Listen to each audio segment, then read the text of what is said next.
एक देश जो खुद को आजाद मानता है, लेकिन दुनिया का कोई भी मुल्क उसको आजाद नहीं मानता।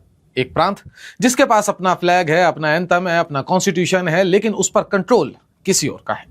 जी हां, आज हम बात कर रहे हैं बलूचिस्तान की, पाकिस्तान का सबसे बड़ा, सबसे रिसोर्स रिच, लेकिन सबसे गरीब प्रांत।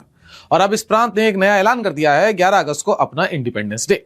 पाकिस्तान अपना आजादी दिवस मनाता है 14 अगस्त को, इंडिया मनाता है 15 अगस्त को, और बीच में खड़ा है एक क्लेम 11 अगस्त, जो ना तो यूएन मानता है, ना कोई बड़ा देश, लेकिन जो हर साल इस रीजन की सियासत को हिला देता है। तो आज हम समझेंगे ये पूरा मामला क्या है, क्या इसका इतिहास 11 अगस्त से जुड़ा हुआ है, इसके पीछे कौन है, और ये सिर्फ एक सोशल मीडिया डिक्लेरेशन है या इसमें कुछ दम भी है। मेरे भाई, वीडियो को एंड तक देखिएगा, क्योंकि इसका कनेक्शन चाइना, इंडिया और एक 65 बिलियन प्रोजेक्ट से भी है। नमस्कार दोस्तों, मेरा नाम है करण शर्मा और आप लोग देख रहे हैं मेरी नजर से।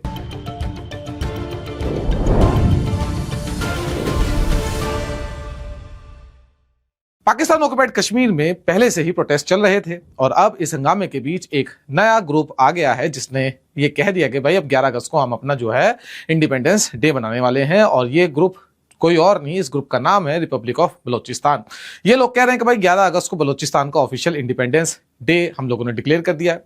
इस ग्रुप की तरफ से दुनिया भर में रहने वाले सभी बलोचों को ये कह दिया गया है, ये अपील कर दी गई है कि भाई वो इस दिन को ना बड़े लेवल पे सेलिब्रेट करें, अपने घर पर, बाजार में, दुकानों में, एजुकेशनल इंस्टीट्यूशंस में और पब्लिक प्लेसेस पे अपना झंडा भी लहराएं। इसके पीछे जो नाम सबसे ज्यादा आता है वो है मीर यार बलूच, एक बलोच एक्टिविस्ट जो पिछले कुछ सालों से लगातार इंडिपेंडेंस डिक्लेरेशंस करते आ रहे हैं। उनका कहना है कि भाई ये कोई नई बात नहीं है, बल्कि ये 1947 की आजादी है जिसका ये कंटिन्यूएशन प्रोसेस है। अब ये क्या है, इसको वीडियो में आगे समझेंगे। देखिए, ऑर्गेनाइजेशन ने तो ये भी मांगा है कि इंटरनेशनल कम्युनिटी और यूनाइटेड नेशंस बलूचिस्तान को एक इंडिपेंडेंट और सोवरेन नेशन के रूप में रिकॉग्नाइज कर ले। लेकिन यहीं पे सबसे इंपॉर्टेंट सवाल आता है, क्या ये लीगल है? क्या इसका कोई असर है जमीन पर? इसका जवाब समझने के लिए आपको देखिए 1947 में दोबारा से वापस जाना पड़ेगा।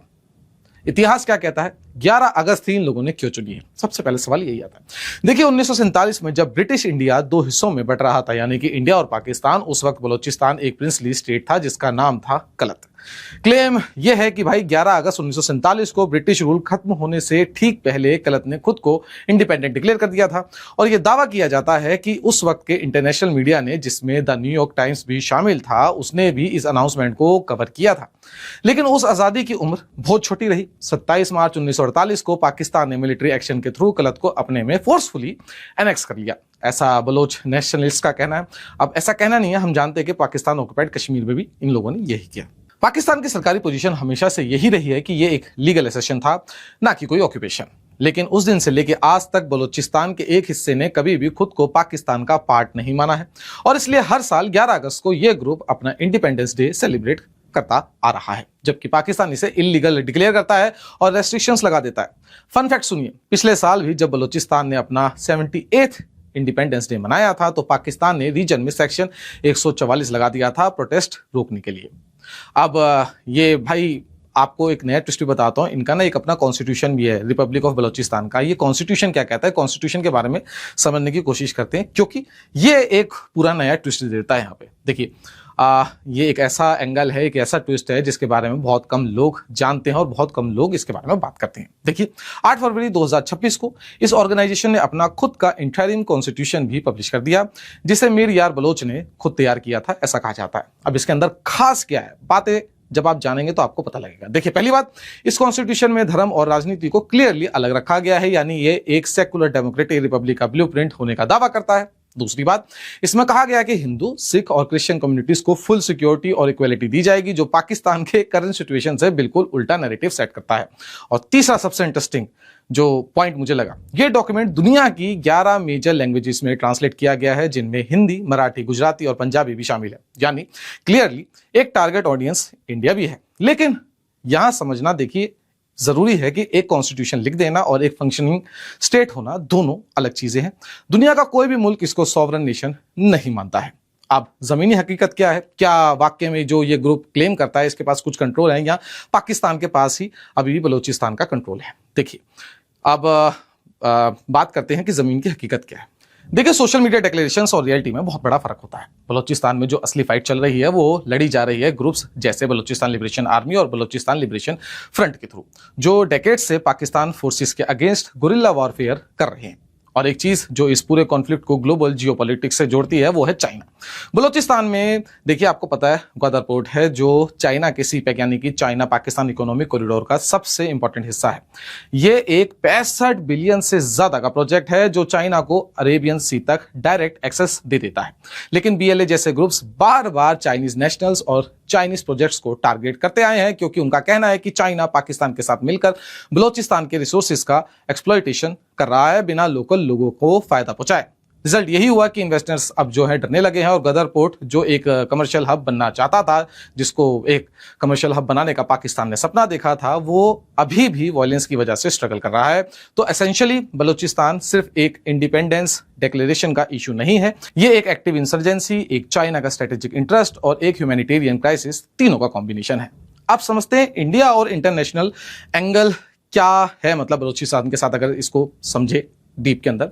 देखिए, इंडिया वाले एंगल को समझते पहले, क्योंकि यही सबसे जो है ना, जो सबसे ज्यादा यही ट्रेंड करता है। मीर यार बलोच पहले भी कई बार इंडिया से अपील कर चुके हैं कि भाई बलूचिस्तान को रिकॉग्नाइज कर लो, दिल्ली में एक एम्बेसी हमारी अलाउ कर दो और रिपब्लिक ऑफ बलूचिस्तान का समर्थन कर दो।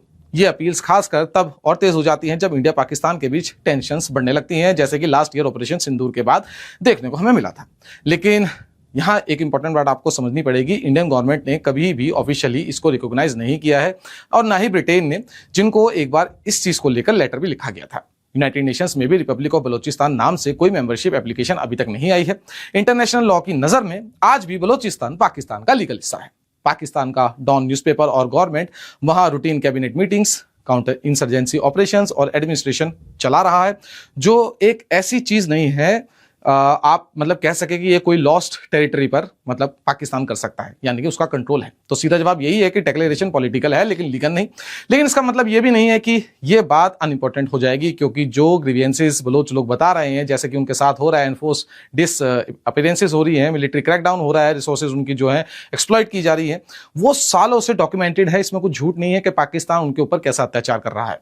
चलिए, अब मैं अगर आपको इसको शॉर्ट में समझाऊं तो सिर्फ तीन मोटी मोटी चीजें निकल के आती है, 3 से 4 चीजें, कि ये भाई क्या है, अभी मामला क्या है। देखिए, एक एक्टिविस्ट लेड मूवमेंट जो हर साल 11 अगस्त को सिंबॉलिक इंडिपेंडेंस डे मनाता है, अब उसने अपना फ्लैग, अपना एंथम, करेंसी और कॉन्स्टिट्यूशन तक बना लिया है। अब ये क्यों हो रहा है? देखिए, जैसा मैंने आपको बताया कि पाकिस्तान सालों से वहां पे जो है एक्सप्लॉयटेशन कर रहा है।